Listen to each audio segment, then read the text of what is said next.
I'm just trying to get my mail when he appears behind me like a bad omen. Excuse me, miss. His voice drips with fake authority. I need to see some identification. I turn around to face a man in his 50s wearing a crisp, white shirt with some kind of official-looking badge pinned to his chest.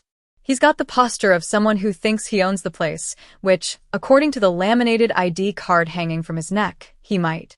It reads Harold Wickham, HOA President, Pine Ridge Community. I'm sorry, what? I adjust my grocery bags, keys still in my other hand. This is a private community. You don't look like you belong here. His eyes narrow as he looks me up and down. I'm going to need to see identification and proof of residency. I blink at him. I've lived in apartment 3B for 8 months. I've gotten my mail from this exact box dozens of times. I live here. Apartment 3B. That's what they all say. He steps closer, invading my space. Look, I don't want to have to call the police, but this neighborhood has had problems with people who don't belong. The way he says people makes my skin crawl.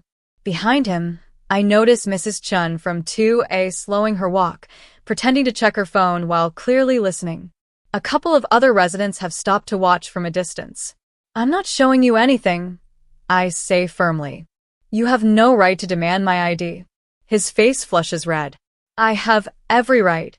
I'm the HOA president, and this badge gives me full authority to ensure the safety and security of this community. He taps the shiny badge with his finger. Now, either you show me identification, or I'm calling the cops to have you arrested for trespassing. Call them, I say calmly. This clearly isn't the response he expected. His mouth opens and closes like a fish before he pulls out his phone. Fine. Don't say I didn't warn you.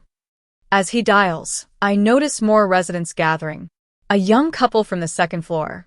The elderly man from 1C, who always waves hello. They're all watching, but nobody's saying anything. I can see the conflict in their faces. They know I live here, but nobody wants to get involved with Harold. Yes, police? This is Harold Wickham, HOA president of Pine Ridge Community. I have a trespasser who's refusing to identify herself and won't leave the premises. He looks directly at me while he talks, smirking. Yes, she's black.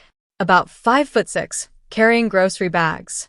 She's being very aggressive and uncooperative. Aggressive? I haven't raised my voice once. They'll be here in 5 minutes, he says after hanging up. I suggest you leave now before this gets worse for you. I'm not going anywhere, I reply, setting my bags down. In fact, why don't you show me your credentials? He laughs, actually laughs. My credentials? Lady, you're looking at them. He puffs out his chest, making his badge catch the light. Harold Wickham, duly elected HOA president. I've been running this community for 3 years. That's funny, I say, pulling out my phone, because I've lived here for 8 months, and this is the first time I've ever seen you. I don't have time for every single resident, he scoffs. I deal with the important matters, like keeping undesirables out of our neighborhood. Mrs. Chun steps closer. Harold, she does live here. I've seen her. Nobody asked you, Chun, he snaps. Go back to your apartment. The woman shrinks back, but she doesn't leave. More residents have gathered now, and I can hear them murmuring among themselves. Actually, I continue, my voice still calm. I'm curious about this HOA of yours. When were you elected? What's your term length? Where are the meeting minutes posted? I don't have to answer to you, Harold says, but I catch a flash of uncertainty in his eyes. You know what's really interesting? I take a step closer to him. I work for the city. In fact, I work for the city attorney's office, specializing in housing law. And there are a few things about your little performance here that don't add up. The smirk starts to fade from his face. You're lying. Am I? I reach into my purse and pull out my badge, my real badge. Detective Sarah Williams, Metro Police Department. And Harold, you just made several very serious mistakes.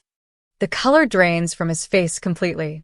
The gathered residents start whispering more urgently now. First, I continue, my voice taking on a different tone entirely, the one I use in interrogation rooms. You racially profiled me and attempted to intimidate me based on my appearance. Second, you filed a false police report. And third, I look more closely at his badge. That's a very interesting piece of hardware you've got there. He instinctively covers the badge with his hand. It's legitimate, is it? Because it looks an awful lot like a security guard badge with some creative labeling. I turn to address the crowd that's formed. How many of you have actually voted for Mr. Wickham here as your HOA president? Silence. Then Mrs. Chen speaks up. We don't have an HOA. This is a rental complex. That's what I thought. I turn back to Harold, who's now sweating profusely.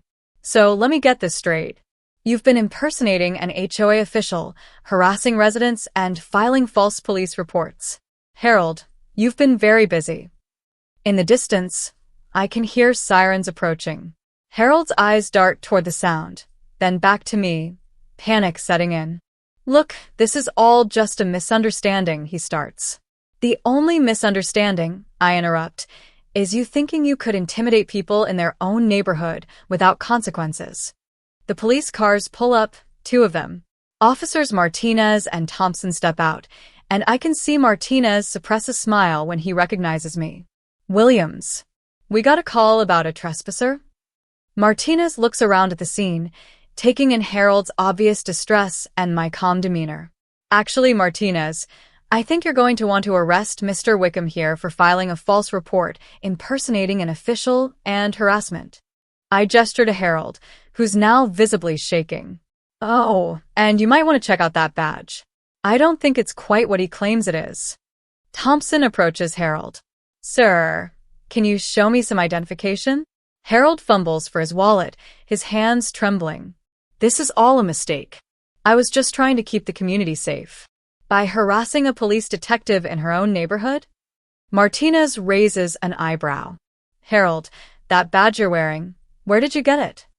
It's... Harold's voice cracks. I bought it online. The crowd of residents erupts in surprised murmurs. Mrs. Chen shakes her head in disgust. I knew something was off about him. He's been bothering everyone for months, claiming he had authority. Multiple complaints of harassment. I add helpfully. I'm sure other residents will be happy to file statements. Several people nod enthusiastically.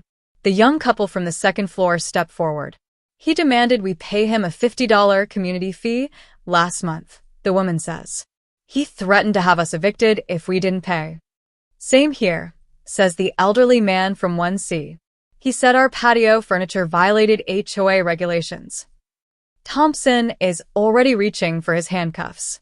Harold Wickham, you're under arrest for filing a false police report, fraud, and harassment. As they read him his rights, Harold looks back at me with pure desperation. Please, I was just trying to help the neighborhood. I thought you were. You thought I was what, Harold? I cross my arms. Because I'm black, I couldn't possibly live here. Because I carry grocery bags, I must be up to no good. He opens his mouth, but no words come out. Thompson guides him toward the patrol car. Wait, I call out. I walk over to Harold and look him directly in the eyes. Next time you want to play pretend authority figure, remember this moment. Remember that the person you're harassing might just be someone who actually knows what real authority looks like. As the patrol car drives away with Harold in the back seat, the crowd of residents starts to disperse, many of them stopping to apologize to me or thank me for standing up to him. Mrs. Chen approaches me with a smile. I'm so glad you're our neighbor. That man has been terrorizing people here for months. None of us knew what to do. You call the real police, I tell her, handing her my card. And you remember that no one has the right to harass you in your own home. As I finally retrieve my mail and head toward my apartment, I can't help but smile. Harold thought his fake badge gave him power over people. Too bad for him. Mine is real. And tomorrow, I'll be filing a very detailed report about rental property fraud and tenant harassment. Something tells me Harold's going to be dealing with a lot more real authority figures in the near future.